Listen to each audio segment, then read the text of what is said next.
Allora, buon pomeriggio. Good afternoon and welcome. It's not our ideas to set man up again, our words. It's something that happens that helps men get back on their feet. But to understand this, we have to go to where it happens. This is why the meetings we are having are testimonials, like Professor Claire Lee that we have here today, and I'd like to ask you to applaud her, to welcome her.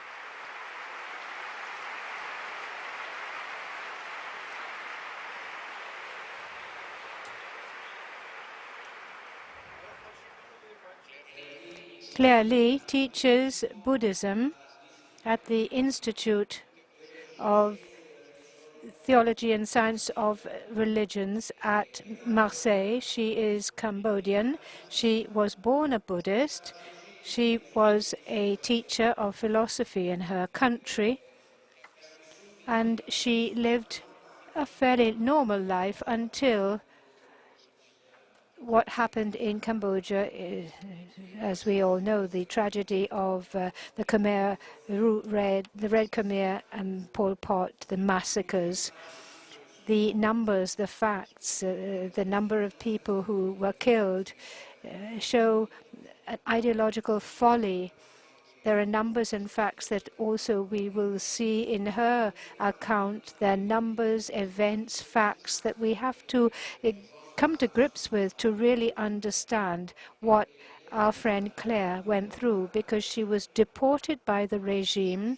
She saw her relatives killed. She was 4 years in prisoner camps of Pol Pot, what are called the killing fields, where hundreds of thousands of people were killed and where everything was programmed so that man be annihilated, so that their humanity was be uprooted. And in this hell, Claire Lee saw something happen to herself. And from this thing that happened to her, something was born. And this is what we ask her to tell us about today. The floor to you.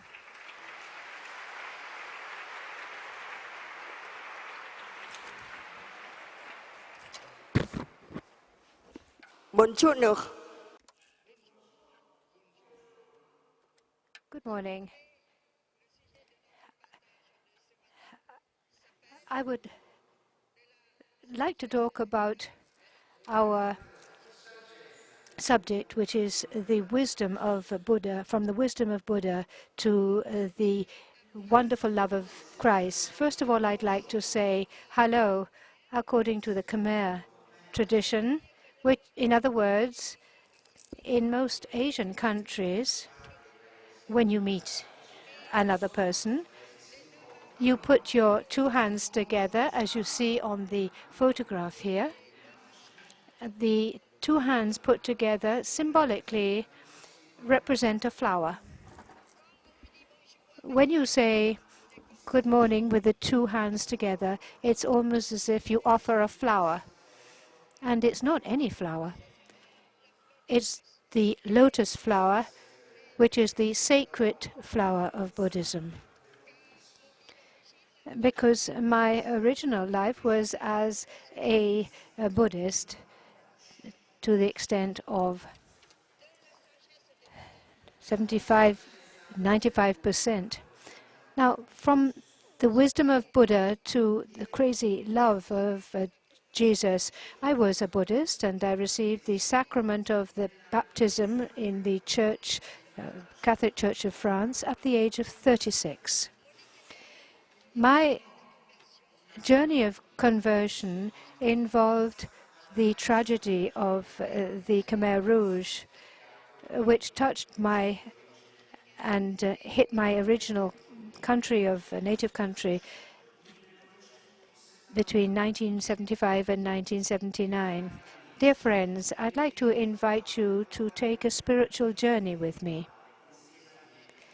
And this afternoon, a spiritual journey, an itinerary that will take me from and take us from the wisdom of Buddha to the crazy love of Jesus Christ. Now, along my journey, in fact, there were 3 stages. Now, I'm going to share these 3 steps with you. These steps are encounters, personal encounters, encounters that open other doors, other pathways to us. So I'd like to talk about the 3 encounters I had and share them with you. The first is what I call my encounter with the God of Westerners. The second encounter will be my encounter with the gospel of Jesus Christ. And the third encounter will be my encounter with the Eucharist, with the Holy Communion. The encounter that was to take me to the road of baptism. So now we're going to look at the first encounter, which is my encounter with the God of Westerners. Now, this happened in Cambodia. You can see the map on the slide, and I've called this map a wounded land. Now, this map was set up in 2004 by the UN. Now, it's a map that was used by the International Criminal Court, whose trials are still going on now in Cambodia, to bring to judgment the former people responsible in the Khmer Rouge. You can see there are very many dots on this map. These dots represent 189 prisons, 380 mass graves,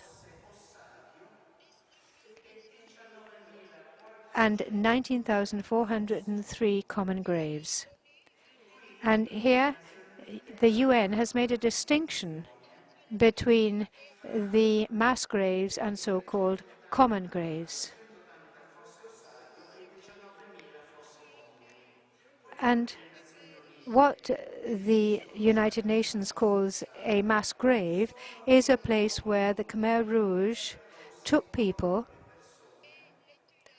killed them there in groups. And what is called common graves is when people died elsewhere or killed elsewhere,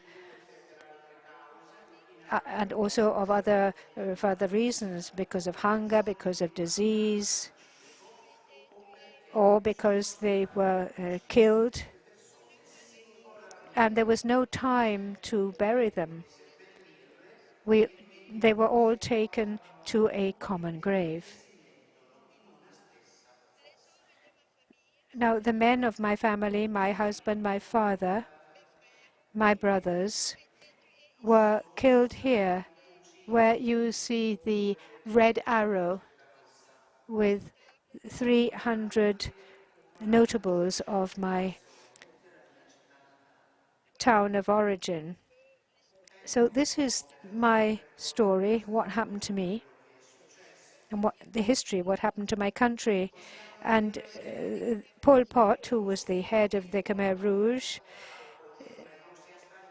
killed 2 million people out of a population of 7.9 million. In other words, that's 1/4 of the population that were eliminated. Now, I was able to go back often to Cambodia to talk about this tragedy to young people today. And the question is always why? Why was this possible? Now I'm going to talk about this meeting with the God of Westerners in my native country. On the 17th of April 1975, well, that was the date of the end of the Vietnam War. And that means that in April of that year, 1975, the United States of America decided to leave the three countries of Southeast Asia. In other words, Vietnam, Cambodia, and Laos. These three countries were therefore going to come under the yoke of communist authoritarianism. The Khmer communists wanted to set up a new society, a completely Khmer, exclusively Khmer society, an autarkic society closed to any outside influence. In conceiving this new society, they started by systematically executing any person who had had any responsibilities or any relations with the former government. My husband was in the wood industry, and he had a forestry business, and he was the #1 exporter of timber to France. And he was therefore seen as a capitalist, and he was shot. My husband was a bank director. He was an imperialist, and he too was shot, like my father, the timber merchant. My two brothers were shot, even if they were politically on the other side. My youngest brother was a trader, but he had married a princess, and he also was married to a foreigner, and that meant that he was considered as a foreigner and was shot. From one day to the next, all population were turned into unpaid workers or in farm workers.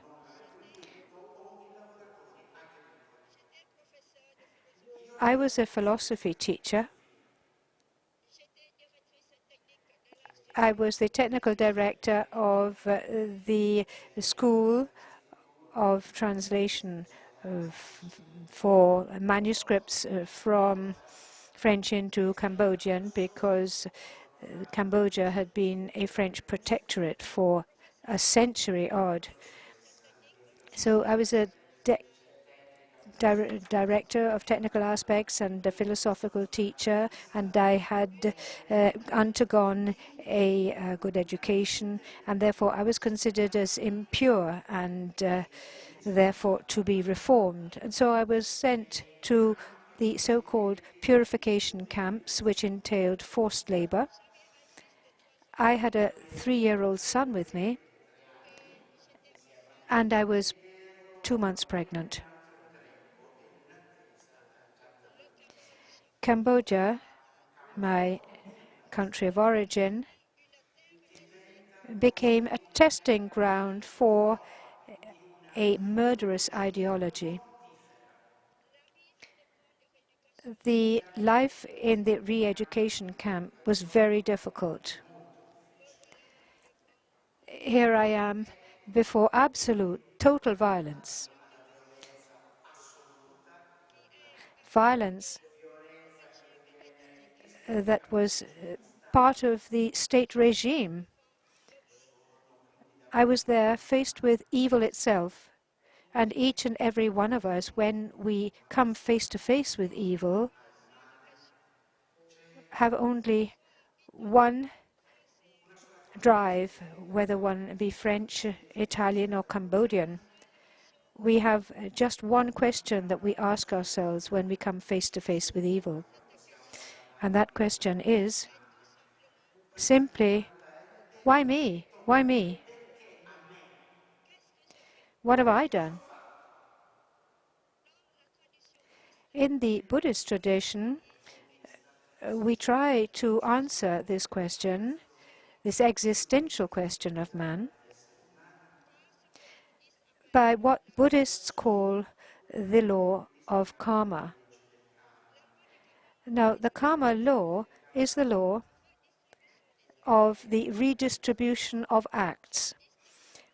Buddhists think that an evil, bad act will lead to a bad or evil result, and a good action will lead to a good result. And that means that each and every one of us is responsible for everything that happens to us.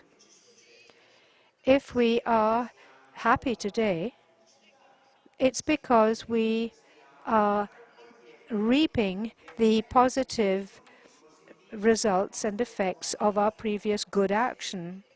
If we are unhappy, that means equally that we are harvesting the bad effects of our ill deeds.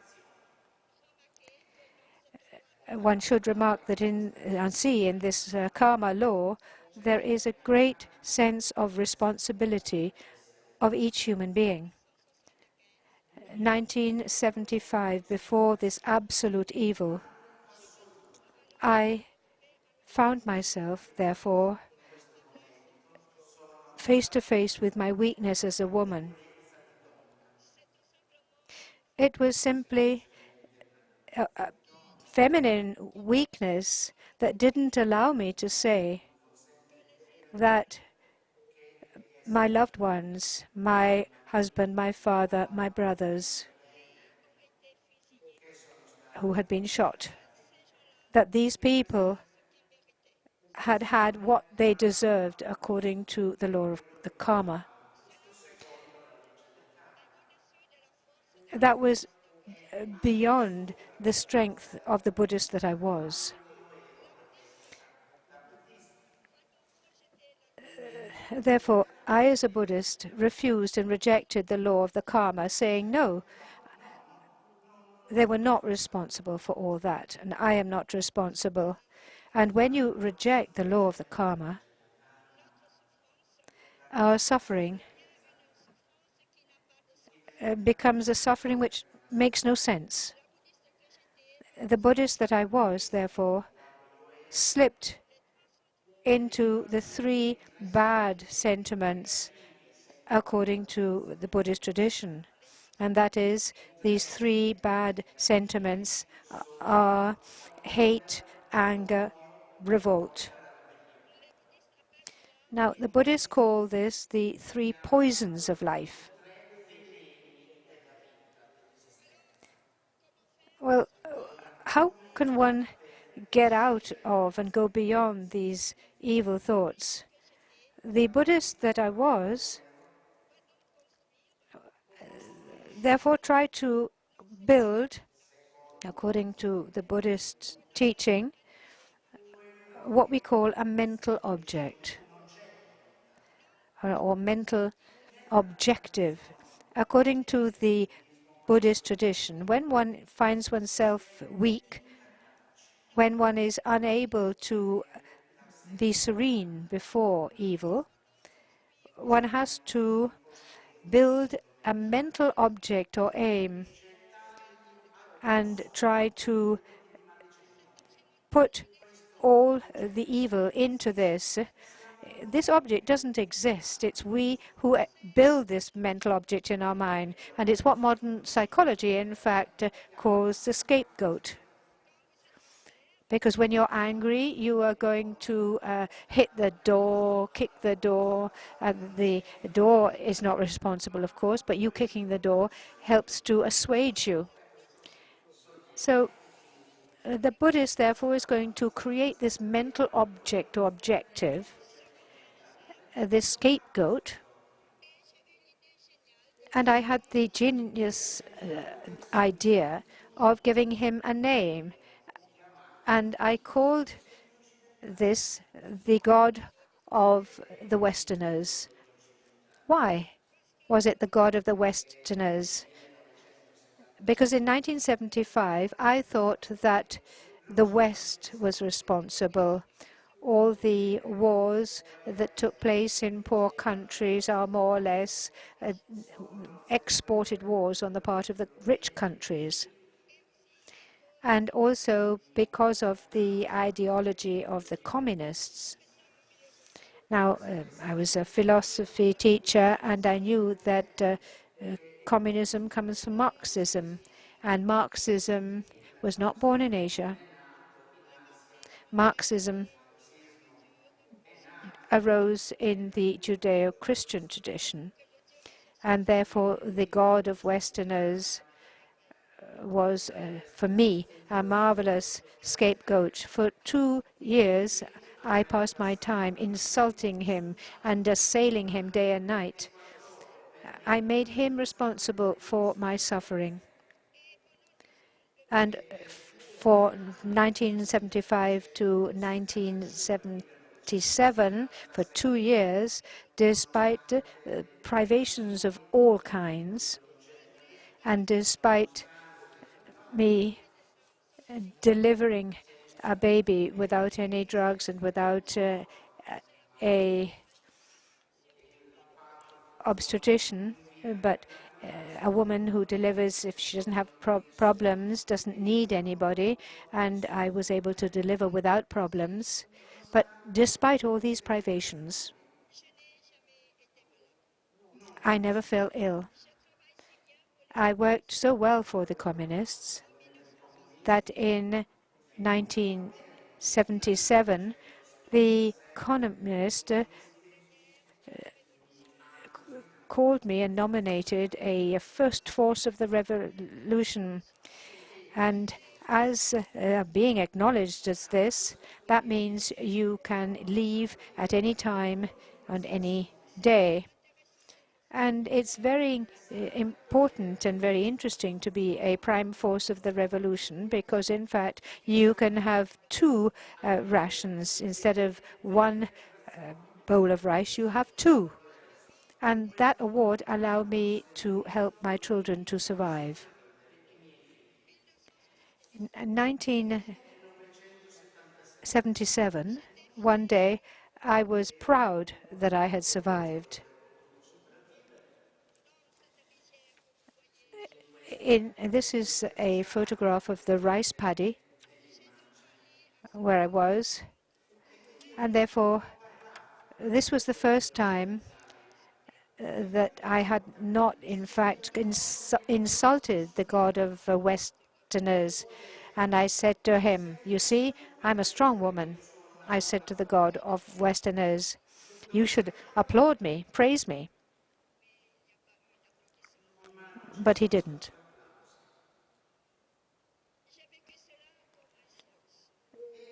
I just met with silence. The silence in this rice paddy was such a strange silence. I didn't see it just as an absence of noise or sounds, but felt it as an inhabited absence, almost as if there was somebody there. A Buddhist would say that that was an illusion, a figment of my own imagination. I hadn't slept enough, I hadn't eaten enough, and therefore I was in fact hallucinating. But nonetheless, after this experience of this silence, something did change inside me. My hell didn't become a paradise,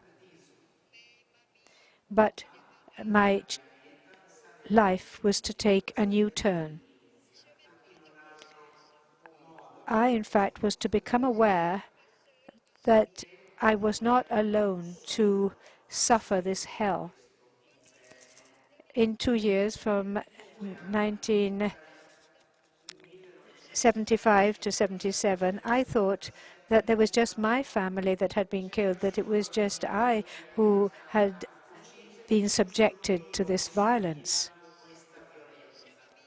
Dear friends, when you suffer, one is closed in oneself. We don't see the suffering of others. But the experience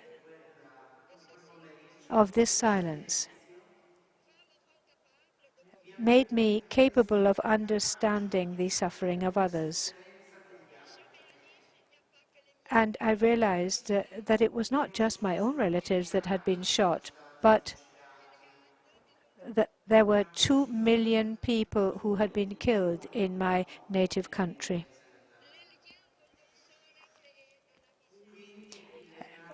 Bonds are created in misery and in suffering that help one. In my encounter with the God of Westerners, I can say that in evil, God is always makes his presence felt. But it's a presence in a silence of tenderness, a silence like the silence of a mother who watches over her sick child. But the Buddhist didn't become a Christian nonetheless. Even despite that, I had to wait for the second encounter, which was the encounter with the gospel of Jesus Christ. This encounter was to take place in France in 1980. I came to France as a political refugee. I was a political refugee, and a political refugee doesn't have the same social status as a person of that country. A political refugee always has to rely on the charity of others. And therefore, I found myself as an inferior being compared to other French people. I felt and had a complex of inferiority, and this complex of inferiority made me afeared, made me frightened. A political refugee is frightened of a lot of things. So at the end of the day, I was frightened of the French. I was frightened of the French because I didn't trust myself. I didn't have confidence in myself. I was taken in the south of France by a committee of Protestants and Catholics working together. And I presented myself to the pastor and to the Catholic priest, and I said I was a Buddhist. The pastor and the curate respected my beliefs, and they didn't try to convert me. But I didn't have any money in 1980. I couldn't buy newspapers or magazines.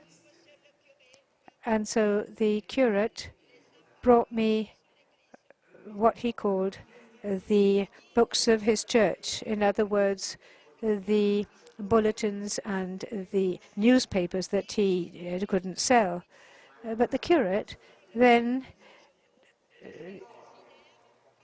had the habit of eliminating everything that he thought was too Catholic. And one evening, the curate was very hurried, and there was a meeting that he had to go to. And he came to my kitchen with a whole pack of newspapers and magazines, and he said to me, "Madam, I haven't had the time to sort these things out. You can do this. You just set aside what you don't want to read. Tomorrow I'll come back and pick them up."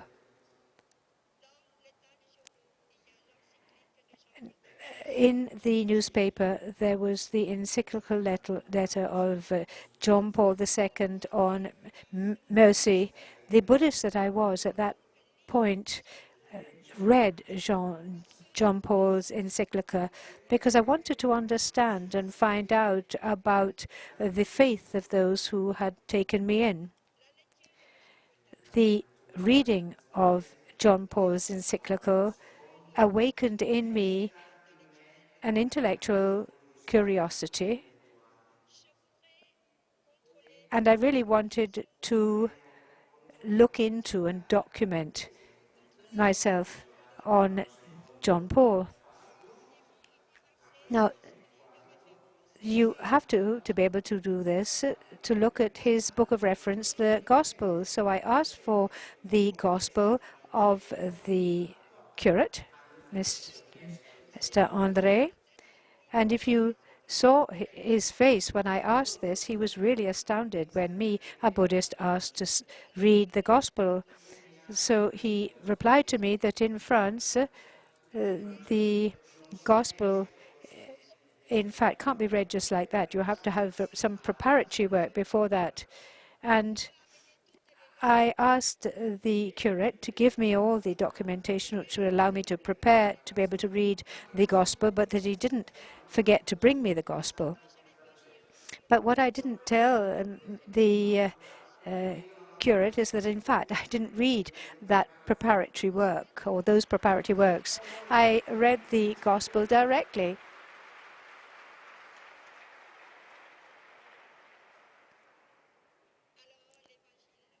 And the Gospel presented to me Jesus of Nazareth. And Jesus of Nazareth simply seduced me by his humanity. I read in the Gospel that Jesus was an asylum seeker like me. It is written in John 1:11, he came unto his own, but his own received him not. And Jesus was born while his parents were traveling. There was no room for them at the inn, as the Gospel says. This made Jesus someone very close to me, the political refugee, me, the asylum seeker, me, the refugee. And this proximity and closeness to Jesus, it gave me the daring, it gave me the courage to no longer be frightened of the French. Therefore, I presented myself as I am before the French, because Jesus, this asylum seeker, was a free man. And it's the freedom of Jesus of Nazareth whereby neither his family nor the politicians nor his religion were able to label him in any way. And that therefore gave me the courage to be myself before the French. In 1980, therefore, I became the preacher of Jesus of Nazareth. I was going to be the person who would sit at his feet and listen to the lessons. And it was in the circumstance of immigration that the presence became the word. The gospel gave me a language, it gave me a word, an ability to communicate with the French. Now we're going to go to the third encounter, which is the encounter with the Eucharist. Now, for a whole year, 1980, I was just a listener. At the end of 1980, I went with a young group of people to the Alps who were going on a skiing holiday, and I was going to be the cook. Now, I finished my work and asked to be able to go to the Mass and to see how the Mass was. It was just a curiosity on my part, an intellectual curiosity. The curate said to me that I could go to the Mass. It certainly wasn't forbidden.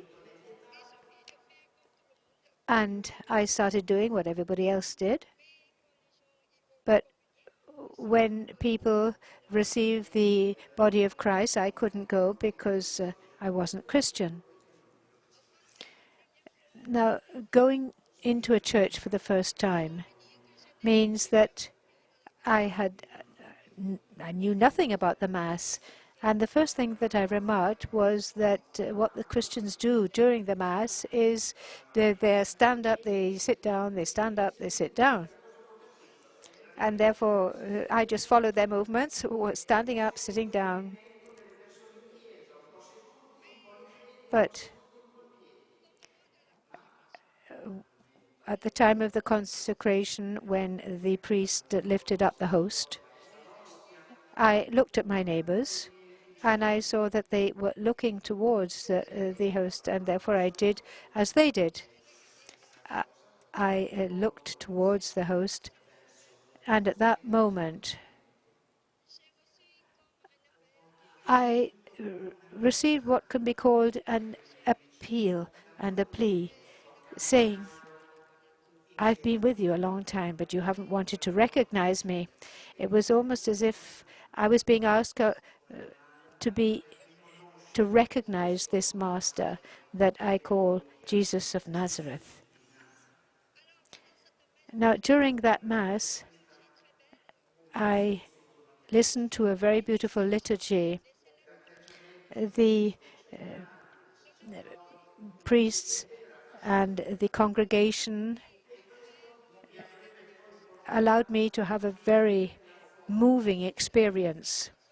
And this moving experience during this Mass showed me that this God is saying to us that he is so great, so powerful, was nonetheless kneeling before my weakness as a woman, that this God asked for my consent. I could say yes, I could say no. If I said no, he wouldn't insist anymore that I follow him, but I chose to say yes. I became aware during that Mass that the God of God is the most human. And at that Mass, I had an experience of God, if you want to put it that way. It was an experience that comes from way back, from someplace higher than us. It's not my experience, nor is it my merit. It was my participation in this experience which comes from on high. It was my going towards that experience. And therefore, we go back to the Asian tradition whereby what is in God and the experience of God is part of that tradition. And this experience of God made me desire more. I just didn't want to be the listener, listening to the Master. I wanted to be a follower of the Master. So I went from being a listener to a disciple. I wanted to be a disciple of Christ. And to do this, I asked to be baptized. After 2 years of preparation, I received the sacrament of baptism in the Catholic Church of France in 1983. After my christening, the Catholic Christian that I now was lived another very moving experience sent by the Spirit of Christ, a letter sent by the Spirit of Christ to read my former tradition as a Buddhism, not because for me to become Buddhist again, but to go back and find the traces of my Lord and my Master that already could be found in the Buddhist tradition, because he who rose from the dead at Easter precedes us and waits for us always in Galilee. And I think that the God of Jesus Christ doesn't expect us to just stand there open-mouthed, astounded, but the God of Jesus Christ appeals to us to make us go out. We are always asked to go forward to make this encounter with he who rose from the dead in Galilee, which is the crossroads of the nations. And it was at this crossroads of the nations that I tried to write my last work, which is called La Mangrove, the mangrove. Now, in Cambodian or Asian collective imagination, the mangrove is a forest that grows between the sea and the land. It's a mystic place. It's a place of purification. It's a place of death, but it's also a place of birth and rebirth.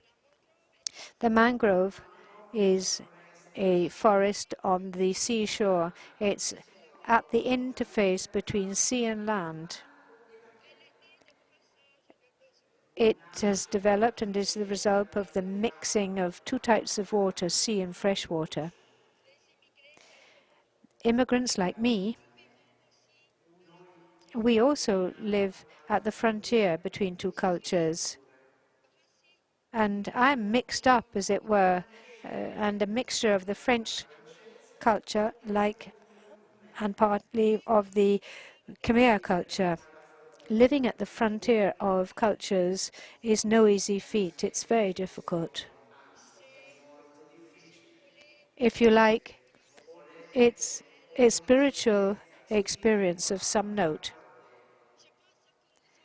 I think that we, immigrants, we have to invent a new way of living together so that the encounter of the different cultures and religions shall not engender monophony or cacophony, but rather give rise to a symphony. Perhaps that is the emergency of man, the theme of our meeting today in Rimini. Now, I'd like to conclude. I'd like to conclude with an image of hope. Here you can see, this is the picture of a flower. It's a water lily. It's a photo that was taken in 2004 by my daughter. And that was the day when my brother, my husband, and my brothers were shot by the Khmer Rouge with the 300 notables of my native village, my native town. In the Khmer tradition, we think that the water lily, the lotus flower, represents what Buddhists call a transmutation. In other words, these flowers grow in these nauseating marshes, smelly marshes, but what the flower that grows up is so beautiful, representing such hope. And this is the transmutation of painful experiences into a drive of life and the impetus of life. And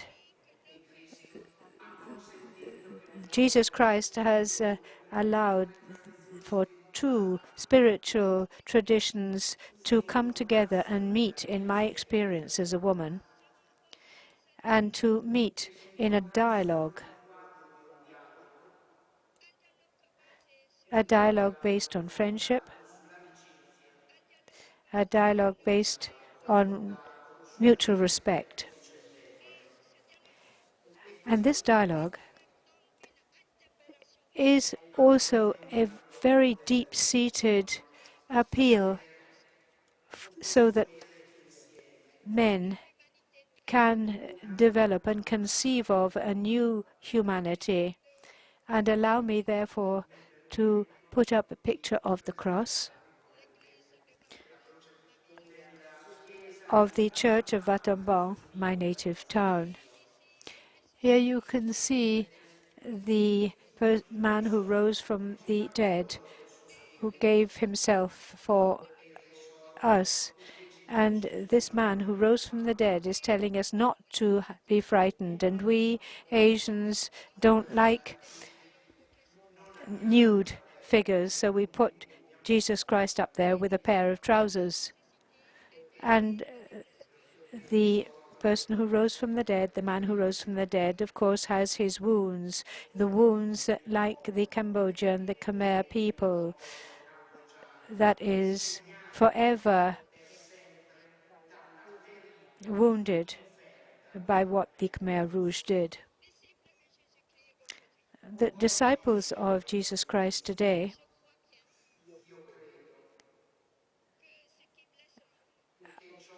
I believe that they say that those who hurt men hurt also Jesus Christ.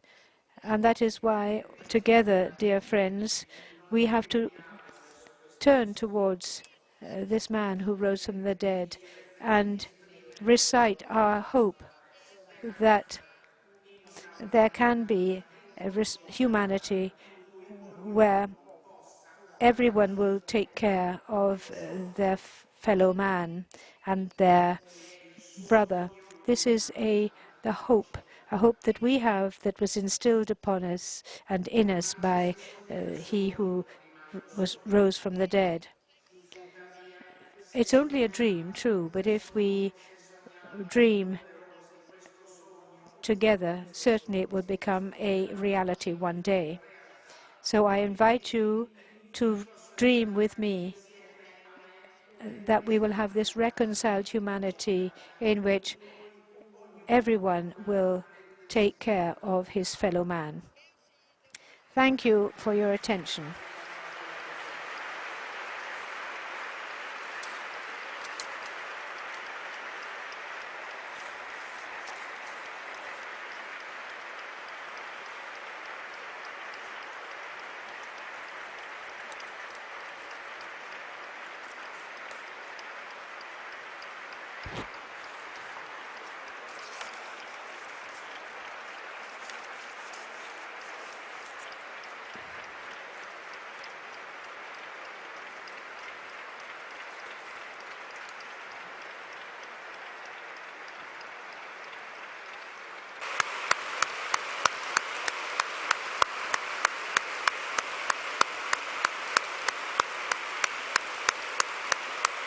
Permettez-moi.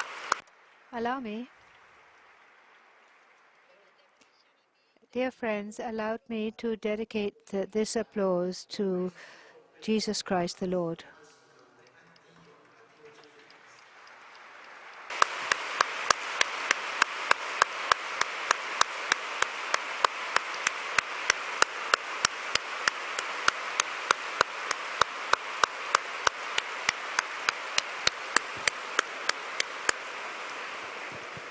Grazie, grazie.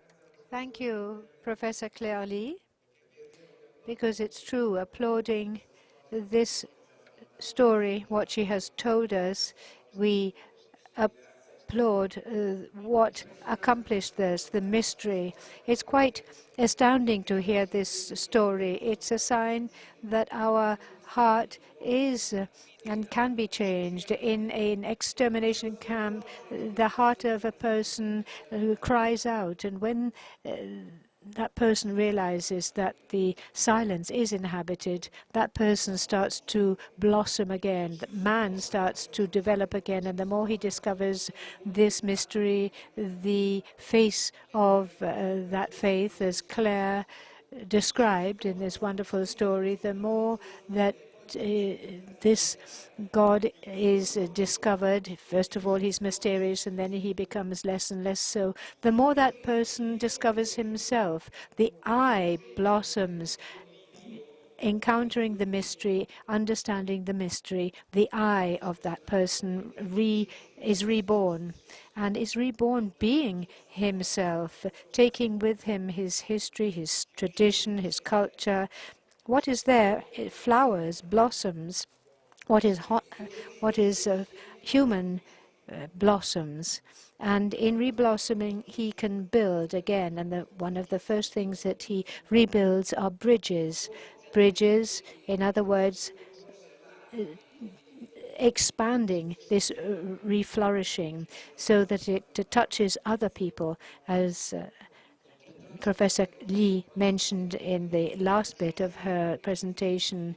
When the eye reflourishes, it stands up and goes out to others and builds bridges, just as we see is happening continuously at the meeting in these few days, because the meeting is just that. It's a series of possible encounters, because there are a whole series of eyes who are reborn and reflourish. So I'd like to thank Claire Lee yet again, and let us enjoy the spectacle of these eyes and these egos that we see reborn in these days of the meeting. And let us commit ourselves to defending the possibility that this can take place. So I invite you all to sign the appeal in favor of persecuted Christians throughout the world. There are various signature points around the fair, because it is true that